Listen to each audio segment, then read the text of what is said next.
O Correio Esportivo está no ar! Mais uma edição do programa, nada mais, nada menos do que edição 50. Para você, a partir de agora, seja bem-vindo, bem-vinda, boa noite para você. Mais uma sexta-feira juntos. Na verdade, estou gravando na quinta, excepcionalmente, mas você está assistindo na sexta-feira, dia 29 de maio de 2026. Seja no YouTube ou no Spotify, vem comigo que o programa está no ar, edição 50. Gente, passando muito rápido, daqui a pouco é o programa número 100 já, recebendo aí de vez em quando convidado, é torcedor, é atleta e procurando sempre entreter você, levar informação e claro com bom astral, com leveza, que é assim que o esporte é. Programa de hoje, olha, lotado, é muita informação, é muita coisa para eu comentar, analisar, conversar com você. Então, vem comigo que hoje tem só isso aqui para começar. Final da Champions League no próximo sábado, 13 horas, hora de Brasília. Vamos estar falando, é claro, quem será o melhor time da Europa na temporada 2025-2026. Você é PSG ou você é Arsenal? Para quem você vai torcer? É claro que eu vou dar o meu palpite aqui, eu vou deixar dizer qual vai ser o meu lado nessa final, né? Que na verdade não é segredo, eu já disse em outros programas, mas é claro que eu vou reforçar nesse programa para você. Vamos falar, é óbvio, de seleção. Neymar, meu Deus do céu, e vamos levar lá, sei lá, o padre, o pastor, todas as crenças, as fés, para ver se dá jeito ali naquela saúde do Neymar. E é um ponto que eu tenho comentado aqui, falo no meu Instagram, a torcida brasileira agora tem que torcer pro Neymar, não se machucar na Copa, torcer tanto quanto para ele ser convocado, como foi para ele ser convocado, né? Porque se o Neymar for pra Copa, mas também não jogar e machucar, seja sozinho num treino, seja num jogo, enfim, vamos estar falando aqui então de saúde de Neymar, do Filipão, que passou essa quinta-feira com a galera lá que tá convocada já lá treinando na Granja Comari. Brasil vai ter amistoso domingo, tem amistoso também semana que vem, então vamos falar muito de seleção, vamos falar de demissão do Galvão Bueno, vamos falar do Ronaldinho Gaúcho, que vai participar do Galácticos Game em Curitiba em outubro. Você do Paraná, principalmente da capital, olha aí, o Bruxo vai estar em Curitiba em outubro, é claro que vamos comentar aqui no programa, e muito mais, é claro, além de Brasileirão não, na verdade, Brasileirão já comentei os jogos da próxima rodada no último programa, vamos falar de Libertadores e Sul-Americana. Vem comigo então, como você viu, o programa tá só começando e tá cheio de atrações e informações nessa sexta-feira para você, vamos lá. Começando então, vamos começar aqui falando dessa final da Champions League, mais uma final, gente. Eu ainda me lembro no ano passado, quando eu estava aqui comentando, o tempo passou e já estamos aqui nós em mais uma final, gente, de Champions League. Você vai torcer para os franceses do PSG? Ou você vai torcer lá para os ingleses do Arsenal? Tá aqui o bandeirão do Arsenal, UEFA Champions League 2026 e tal. Cara, além disso, vamos começar aqui falando de como que chegam Arsenal e PSG para essa final. O campeão, então, vai estar, né, lá no Mundial de Clubes final do ano. Números dos dois times nessa Liga dos Campeões 2025-2026. O PSG chega com uma média de 8,8 finalizações, enquanto o Arsenal 6,4. 5,1 escanteios, né, a média para o PSG e 5 de média para o Arsenal, 0,9 cartões amarelos para o PSG e 1,8 para o Arsenal e 2 expulsões para o PSG e nenhuma para o Arsenal. Eu acho que o PSG vai levar essa taça, vai ser bicampeão da Liga dos Campeões, né? O Luiz Henrique conseguiu encaixar o time, né, do PSG de uma maneira assim, muito consistente, muito eficaz. Não à toa ganhou a Champions ano passado e já é difícil ganhar uma Champions. Ele chegou na final 2 vezes seguidas, né? Então tá aí lutando, tá indo defender o bicampeonato. Mas, entretanto, eu vou estar na torcida pelo Arsenal. É um time que só foi à final da Champions uma vez, foi lá em 2006, foi vice, perdeu para o Barcelona, né? Gol inclusive do brasileiro Belletti na final. Então eu acho que o PSG, até pelos números que eu trouxe aqui, o PSG chega mais inteiro, chega mais qualificado para a final, mas eu vou torcer pro Arsenal. Espero que o Arsenal saia campeão. Nunca venceu a Liga dos Campeões, só foi à final uma vez, isso faz 20 anos, cara, exatos 20 anos. Então tá aqui. Que vença o melhor, as duas bandeiras representadas, e vai ficar aqui, decorando o programa de hoje. Nessa sexta-feira, Arsenal e PSG, a bandeira do Arsenal, o escudo do PSG aqui representando essa super final, aquela final assim que movimenta a temporada do futebol todo ano. Então, vamos aguardar e ver quem será o campeão.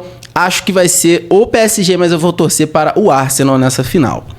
Seguindo com o programa, vamos comentar aqui uma notícia também que chegou até a mim há pouco, que é do técnico Felipe Luiz, o Luiz Felipe, ex-Flamengo, vai ser o novo comandante do Mônaco para a próxima temporada. Informação é divulgada pelo jornalista Fabrizio Romano e confirmada pelo jornal francês L'Équipe, que apontam um acordo entre as partes válido até junho de 2028. Então o Felipe Luiz, que ganhou tudo lá no Flamengo e ainda assim foi demitido, né? Novos ares, página virada, livro novo, e segundo informações então do L'Équipe, Felipe Luiz está indo para o Mônaco, contrato até junho de 2028. Boa sorte pro Felipe Luiz, um cara aí da nova geração de treinadores brasileiros, um cara aparentemente ali muito inteligente, né? Vem com uma proposta totalmente nova, um cara que em certos aspectos ele até foge um pouco daquele estereótipo do treinador, sabe? Um cara que me aparenta, até mesmo pelo currículo que construiu no Flamengo, né? Também como jogador, mas principalmente como técnico. Um cara que me aparenta, assim, muita qualidade como treinador. Então, boa sorte pro Felipe Luiz lá na França, no Mônaco. Seguindo com o programa, vamos agora falar de seleção brasileira. Temos muito que conversar sobre seleção, gente. Começou, então, oficialmente, ontem, a Copa do Mundo para a seleção. O elenco comandado pelo Ancelotti se apresentou lá na Granja Comari para exames médicos, primeiros treinamentos que já são preparativos para o amistoso contra o Panamá domingo, lá no Maracanã. O Gabriel Magalhães e o Marquinhos, né, que vão jogar a final da Champions, como eu mencionei agora há pouco, eles foram às ausências e havia expectativa para avaliação médica do Neymar, né? Porque o Neymar já inclusive gerou essa informação aí que tá rolando por aí, né? Houve um desconforto entre CBF e Santos, porque pelo que eu vi ali, estudei a CBF, o departamento médico do Santos, garantiu que entregaria o Neymar inteiro, né? Mesmo nessa reta final do Sul-Americana, jogos do Brasileirão, até da Copa do Brasil. E o Neymar teve uma lesão que o DM do Santos jurou que era leve, e não foi bem assim, deu uma gravada ali, né? Tá aí nesse edema grau 2. E nós vamos falar mais ainda sobre isso daqui a pouco. Mas então, tudo isso daí em torno esse período perto da convocação do Neymar para a Copa, os jogos dos Santos aí, né, paralelo a esse período, tudo isso gerando muita expectativa nessa avaliação médica do Neymar, se ele tá com condição, se não tá, porque, né, afinal o Brasil só quer pensar, só quer saber do Neymar participar, jogar e decidir na Copa. Então a CBF decidiu dar tempo para o Neymar se recuperar visando, né, o Mundial. Ontem à noite e hoje de manhã, quinta, foram de debates nos bastidores lá da Granja Comari. E a comissão técnica e o departamento de seleções bateram o martelo de que o atacante do Santos não será cortado imediatamente por conta do diagnóstico de lesão grau 2 na panturrilha direita. A seleção aposta na recuperação a tempo de jogar a primeira fase do Mundial. Em um primeiro momento, então está batido o martelo de que o Neymar terá 15 dias para mostrar que está em condições físicas, o que bate com o prazo limite do dia 12 de junho, 24 horas antes da estreia do Brasil contra o Marrocos, para a troca na relação de 26 convocados. A avaliação, por sua vez, será constante, então vai estar diretão ali, Neymar, né? Todo dia, toda hora vai estar sendo avaliado nesses próximos dias e vai depender da evolução do jogador. Caso a previsão otimista de 2 semanas de ausência se confirme, o Neymar volta a ficar disponível apenas no dia 11 de junho, 2 dias antes da estreia do Brasil na Copa contra o Marrocos no dia 13. O segundo jogo é só dia 19 contra o Haiti. E Até quando a lista pode mudar, né? A lista de convocados. É por isso que existe até a pré-lista, né? O regulamento da Copa prevê a entrega da lista definitiva no dia 1º de junho. Então, a partir dessa data, só há corte em casos específicos, em casos justificados de lesão ou doença grave de um jogador. Sob justificativa para a FIFA, um jogador pode ser substituído até 24 horas antes do início da primeira partida do torneio. O atleta substituto deve estar entre os relacionados na lista prévia. Então, é tudo isso aí, envolvendo a saúde do Neymar. Então foi batido o martelo que ele vai ter aí 15 dias para mostrar que tem condições físicas de estar jogando, de estar indo ali, digamos, de ser considerado apto, principalmente para a estreia do Brasil na Copa. E aí tem esse lance do prazo para algum corte, mudança na lista, tem até 1º de junho para a entrega da lista definitiva, e 1º de junho já é segunda-feira, né? Então vamos aguardar. Neymar, então, de fora desses amistosos, já abrindo parênteses dando minha opinião. Para que o Neymar jogar, né? Vamos falar a verdade. O cara é estrela, né? Já tá com essa saúde meio debilitada. Não tem que jogar amistoso contra Panamá e Egito mesmo, não. Deixa o cara descansar, treina, prepara a parte física, psicológica, clínica, tudo, pro cara estar bem pra Copa. Vai expor o cara em amistoso, cara, contra Panamá, contra Egito, pra quê? Bobeira, não tem que jogar mesmo não. E deixa o cara tinindo pra estar disponível pra Copa, que é onde realmente vamos precisar dele. Como eu falei no comecinho do programa, o Filipão passou essa quinta-feira lá no convívio com os jogadores da seleção lá na Granja Comari, lá em Teresópolis. Na primeira convocação do Ancelotti, dia 26 de maio, o Filipão foi foi chamado pela CBF para entregar o agasalho do Penta para o técnico italiano como um símbolo de sorte e desejo de sucesso. Agora, o amuleto estará pessoalmente, esteve pessoalmente hoje, lá no segundo dia de preparação em Teresópolis. O Filipão passou, né, parte do dia com os jogadores e deu palestras no período da noite. Então, o Filipão, né, que... beleza, muita gente ainda lembra, ainda associa ele ali com 7-1, mas muito mais que o 7-1 é o currículo vitorioso, invejável do Filipão. E, né, uma coisa que nunca irá mudar e nada vai apagar é que ele é o técnico do Penta, o último título da seleção. Então é um cara que tem propriedade, tem cadeira para estar lá visitando, passando uma palavra de esperança, passando ali uma confiança para aquela galera que está lá treinando na Granja Comari, que vai jogar, representar o Brasil na Copa do Mundo. Então acho válido, acho maneiro que o Filipão tenha mesmo passado o dia lá na Granja Comari. Mudando de assunto, vamos falar agora de nada mais, nada menos que Galvão Bueno. E rapaz, o Galvão teve um contrato rescindido precocemente com a Amazon, né? A Amazon notificou a equipe do Galvão Bueno sobre a decisão de rescindir o contrato firmado entre o narrador e o Prime Video depois de 18 meses. O contrato ia até dezembro de 2027.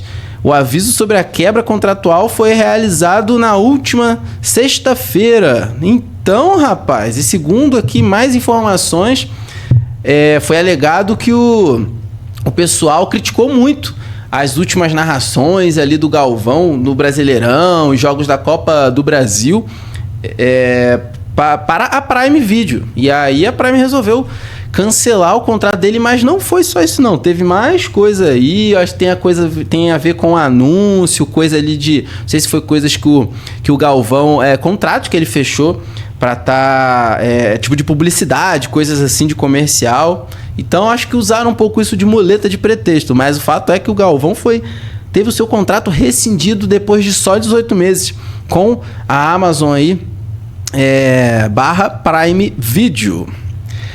Seguindo com o programa dessa sexta-feira, vamos falar agora, gente, do Galácticos Game, um evento muito legal que vai acontecer lá em Curitiba. Deixa eu só achar aqui, que hoje é muita informação. Evento que vai ter lá em Curitiba, dia 3 de outubro. O Ronaldinho Gaúcho, o nosso R10, o Bruxo e outras lendas do futebol vão marcar presença nesse amistoso, que vai acontecer então na Arena da Baixada, 3 de outubro, um sábado, lá em Curitiba. O evento foi anunciado oficialmente dia 27 de maio, né, ontem, em coletiva de imprensa no Hard Rock Café Curitiba, parceiro oficial do projeto. Além do jogo, a programação da edição de Curitiba prevê transmissão ao vivo, camarotes, ativações de marca, experiências imersivas e o exclusivo Jantar das Estrelas. Já pensou, cara? Sei lá, assistir um Ronaldinho e outros craques, ainda participar, fazer parte da mesa ali num Jantar das Estrelas? Parte dos alimentos arrecadados será destinada ao Hospital Pequeno Príncipe e outras instituições locais. A convocação dos jogadores será divulgada gradualmente nos próximos meses. O Ronaldinho Gaúcho é embaixador do evento e tem a presença já confirmada. A venda de ingressos do Galácticos Games será iniciada em julho e todas as informações sobre o evento estarão disponíveis no Instagram, @GalácticosGame. Então, se você aí, que é aqui do Paraná, Curitiba, é muito fã do Ronaldinho, gostaria de ver ao vivo várias lendas além dele, numa partida então amistosa lá na Arena da Baixada, tá aí a oportunidade, cara. Eu particularmente adoraria ter essa experiência. Bom evento para todos, desde já que seja um sucesso. Seguindo com o programa dessa sexta-feira, vamos falar agora da camisa nova do Goiás. O Goiás deu uma inovada muito bacana, muito bonita até, em uma camisa, né, nova do clube, e uma camisa então que virou testemunho de fé. Camisa especial inspirada na Romaria do Divino Pai Eterno, uma das maiores manifestações religiosas do Brasil, realizada todos os anos em Trindade, região metropolitana de Goiânia. A peça foi criada em parceria com a Diadora e rapidamente chamou atenção nas redes sociais. O motivo ficou claro: o uniforme mistura futebol, tradição popular e devoção católica de um jeito raro de ver hoje. O próprio clube definiu a camisa como um manto que traduz fé, tradição e a conexão histórica do clube com o povo goiano. A Romaria do Divino Pai Eterno movimenta milhões de peregrinos todos os anos. A festa acontece tradicionalmente entre junho e julho e transforma completamente a cidade de Trindade, conhecida nacionalmente pela forte devoção ao Divino Pai Eterno. Muitos romeiros percorrem quilômetros a pé, pagando promessas, rezando o terço ou simplesmente vivendo dias de oração e encontro com Deus. Para muita gente em Goiás, a Romaria faz parte da memória da infância, da família e da própria identidade cultural do estado. Por isso, a repercussão foi tão forte entre os torcedores. O Goiás afirmou que a camisa não será utilizada em jogos oficiais, então é uma camisa aí comemorativa, vamos dizer assim. O objetivo é celebrar a tradição religiosa e reforçar a ligação do clube com as raízes culturais e espirituais do povo goiano. Parabéns à diretoria do Goiás pela iniciativa. Que legal, cara, misturar ali, então, tradição, fé num clube, né? Então, tá sendo ali valorizado, respeitado, coisas tradicionais do povo daquele estado, através do futebol, que é essa ferramenta aí tão popular, né? Então, muito maneira a iniciativa. Você que ficou curioso, acesse, procure aí, no Instagram do Goiás Esporte Clube, na internet, né, no Google, para você ver a camisa que, como o clube já afirmou, não vai ser usada em partidas, né? Em jogos oficiais, vai ser mesmo algo só comemorativo, né? Uma linha comemorativa. Muito legal, parabéns ao Goiás. Vamos seguindo com o programa então dessa sexta-feira. Agora vamos comentar o sorteio da Copa do Brasil. Copa do Brasil que teve a próxima etapa, os confrontos definidos, e ficou assim. Teremos Vasco e Fluminense nas oitavas de final da Copa do Brasil. Jogo de ida, então, Vasco e Fluminense. Fluminense vai ter a decisão no seu mando de campo. Internacional e Corinthians, Mirassol e Grêmio, Atlético Paranaense e Vitória, Atlético Mineiro e Juventude, Santos e Remo, Chapecoense e Cruzeiro e Palmeiras e Fortaleza. Esses são os confrontos, então, das oitavas da Copa do Brasil. Boa sorte aos times, né? E quem não tá nas oitavas chora, que é o meu caso: Botafogo, São Paulo, Flamengo. Assiste do sofá. Seguindo com o programa, deixa eu ver se até tanta notícia hoje, ver se eu não deixei nada de fora aqui. Tem uma coisa de fora sim, e eu vou trazer agora. Olha que legal, nós teremos 2 árbitros paranaenses representando o Brasil na Copa do Mundo. Os árbitros Bruno Bosquilha e Rodolfo Toschi Marques foram convocados pela FIFA para atuar no torneio, então, no Mundial. O Bosquilha vai integrar o quadro de árbitros assistentes, enquanto Toschi Marques atuará no VAR. Ao todo, o Brasil terá 9 representantes na equipe de arbitragem de competição, que contará com 104 partidas a partir agora do dia 11 de junho. Que legal, cara! Outra bela notícia aí para o esporte paranaense, né? É a valorização do nosso estado. Vamos ter 2 árbitros do Paraná na Copa do Mundo. Um, então, trabalhando ali no VAR, que é o Rodolfo Toschi Marques, e o Bruno Bosquilha atuando no quadro de árbitros assistentes. Bom evento, né? Boa preparação para os nossos árbitros paranaenses.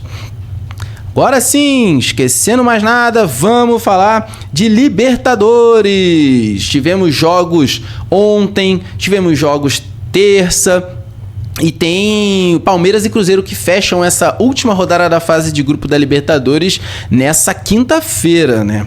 O dia que está sendo gravado o programa, então a rodada incompleta no momento da gravação. O Flamengo, até demorou para engatar, mas venceu o Cusco por 3-0 terça-feira, lá no Maracanã. Gols de Bruno Henrique 2 vezes e o Paquetá, que também está na seleção, inclusive que faça gols pela seleção. O Estudiantes passou em segundo lugar no grupo do Flamengo para o mata-mata da Libertadores. Informação importante, sorteio dos confrontos das oitavas vai ser amanhã, meio-dia, assim como o sorteio do mata-mata das oitavas, né, da Sul-Americana. O sorteio vai ser lá na sede da Conmebol, no Paraguai. O Fluminense também conseguiu passar. Aliás, já comentando aqui, né? Tivemos aí um saldo muito bom. Acho que nenhum time brasileiro que está na Libertadores e na Sul-Americana, nenhum ficou de fora. Nenhum foi eliminado até agora. Todo mundo conseguiu passar para as oitavas, seja da Libertadores, seja da Sul-Americana. Viva o nosso futebol. O Fluminense, que estava ali meio difícil, coisa estava meio apertada, sufoco, mas o Fluminense venceu ontem à noite o Laguaira no Maracanã por 3-1, gols do Savarino de pênalti, Hércules e Canóbio. O Fluminense conseguiu terminar em segundo no grupo, passou junto com o Independiente Rivadavia. Foram os 2 classificados do grupo C e eles vão conhecer então seus adversários na próxima fase da competição, amanhã, a partir das 12 horas, né, do meio-dia.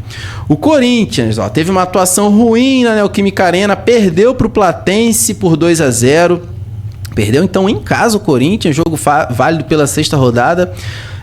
O camisa 10 do Platense, Zapiolo, marcou os 2 gols dos argentinos. Fernando Diniz, a equipe do Fernando Diniz levou pouco perigo à meta rival e teve vários erros durante os 90 minutos. O resultado garantiu então o Platense na próxima fase do Continental, Platense passando em segundo lugar. O Lanús, o Mirassol que eu tenho feito tanta campanha, elogiado tanto, agora deu uma derrapadinha, mas digamos que foi na hora que podia derrapar. Foi nessa última rodada agora. O Lanús venceu, conseguiu bater o Mirassol por 1-0 na terça-feira, lá no estádio La Fortaleza, na Argentina, fechando os jogos então do Grupo G. Resultado que custou caro para a equipe brasileira, porque dependendo da liderança da chave, ou melhor, por ter perdido a liderança da chave para a LDU, o Mirassol pode ter o seu caminho dificultado agora nas oitavas, porque quem passa em primeiro tem como se fosse ali certos privilégios, né, regalias e tal, decide os jogos em casa. Então, o Mirassol, que vinha muito bem, né, conseguiu uma vez que se recuperou na Libertadores, conseguiu se estabelecer, né, conseguiu firmar essa melhora, foi vencendo os jogos e tal, perdeu agora no último, acabou passando em segundo, mas espero que dê tudo certo pro Mirassol no mata-mata. No grupo B, que não tem brasileiros, passaram Coquimbo Unido e Tolima, e no grupo H passaram Independente Del Valle e Rosário Central para a próxima fase. Lembrando, Palmeiras e Cruzeiro jogam hoje à noite. Pela Sul-Americana, o Atlético Mineiro venceu o Puerto Cabello da Venezuela por 1-0 ontem à noite na Arena MRV, garantiu a liderança do Grupo B. O Atlético também, que foi ali desperdiçando as chances ao longo do campeonato, né? Teve chance, mas conseguiu ainda que no sufoco garantir a participação na próxima fase. O Bernard marcou o gol do Atlético. E o Cienciano passou em segundo lugar no grupo do Atlético Mineiro, que é o grupo B. Como eu falei agora há pouco, sorteio da próxima fase da Sul-Americana, também amanhã, meio-dia, horário de Brasília. Depois de 8 jogos, um mês inteiro sem vencer, o São Paulo venceu o Boston River do Uruguai por 2-0. Gols de Arthur e Acosta contra. Resultado garantiu a primeira colocação do grupo C para o São Paulo e a vaga direta nas oitavas. O O'Higgins passou em segundo.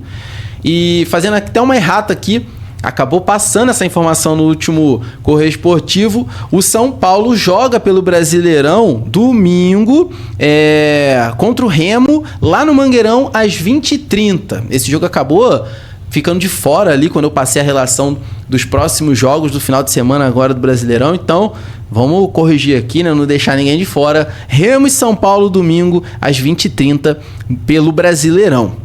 O Santos, aleluia, aleluia. O Santos venceu o Deportivo Cuenca, venceu na Sul-Americana depois de 5 jogos, não ganhava de ninguém na Sula. Venceu ali também na raspa do tacho. Quando tinha que vencer, não tinha mais outra partida. E se não vencesse, não passaria para o mata-mata. Mas venceu bem, venceu por 3-0 terça-feira na Vila Belmiro, Deportivo Cuenca, e garantiu vaga nos playoffs. O que é esse playoff, rapaz? Na verdade, isso é uma confusão danada. É uma regra que botaram nova no regulamento há algum tempo. E aí o Santos passou, por exemplo, em segundo. Aí ele vai pegar lá um time que ficou em segundo ou em terceiro lá na Libertadores. É como se fosse um prêmio de consolação dos que são eliminados da Libertadores. Aí vem e tem essa como se fosse repescagem contra o time que passou em segundo no grupo da Sul-Americana. E aí o time que foi eliminado da Libertadores pode ganhar esse prêmio de consolação indo para a Sula. E o que passou em segundo na Sula sair da Sula, ou não, né? Pode ser eliminado da Libertadores e jogar esse playoff, perder o playoff também, não ficar nenhum nem no outro. Que maravilha, já pensou? Voltando ao jogo do Santos, então, os gols foram marcados por Gabigol, Gabriel Bontempo e Ferreiro contra. O Neymar estava dispensado dessa partida, né? Acompanhou dos camarotes lá com o Rodrigo, inclusive, né? Da seleção, que não vai para a Copa por lesão, coitado. E o Deportivo Recoleta, que apesar de perder a partida, passou em segundo no grupo. O Botafogo, apesar de sair atrás no placar, venceu o Caracas, então de virada por 3-1 ontem à noite. O Botafogo entrou em campo já classificado para a próxima fase. Lamantia marcou para o Caracas, mas Cris Ramos, Cauã Toledo e Joaquim Correia, o Tuco Correia, anotaram os gols do Botafogo. O Caracas passou em segundo lugar também, né? O Grêmio e Montevidéu City Torque ficaram em 2-2 no jogo da terça-feira à noite. Salomão Rodrigues abriu o placar para o Montevidéu. Gabriel Meck empatou. Pisitilho recolocou o Montevidéu City Torque na frente. O Carlos Vinícius de pênalti empatou a partida de novo. Os dois times se classificaram, o Grêmio na segunda colocação. O Vasco venceu bem o Barracas Central 3-0 ontem à noite em São Januário, conseguiu classificar. Adson fez 2 jogos e o Rojas fez o terceiro do Cruz Maltino. O Olímpia do Paraguai, tradicional, passou em primeiro lugar e o Vasco passou em segundo. E para fechar, o Bragantino venceu o Carabobo por 2-0, gols de Pita e Fernando.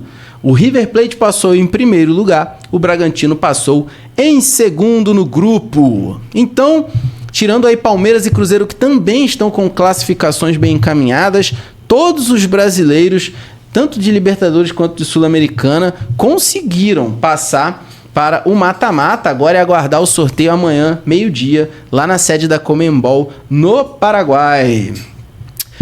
Esse foi o Correio Esportivo, então, dessa sexta-feira. Hoje teve muita notícia, reforçando, tem Brasileirão esse final de semana, última rodada antes da pausa para a Copa. E aí semana que vem já é junho, e junho já é mês da Copa, e a gente se vê em breve comentando, não só Brasil, né? Torcendo muito, comentando muito a nossa seleção, mas vamos ver aí quem vai ser a zebra, quem vai ser a seleção aí que vai surpreender, quem vai ser a seleção que vai decepcionar. Copa do Mundo chegando, e você, é claro, vai ter aqui a nossa análise no Correio Esportivo. Eu te vejo segunda-feira, então, com mais um Correio Esportivo. Um bom final de semana para você. Fica com Deus. Nos vemos segunda. Um grande abraço e até lá. Valeu, galera.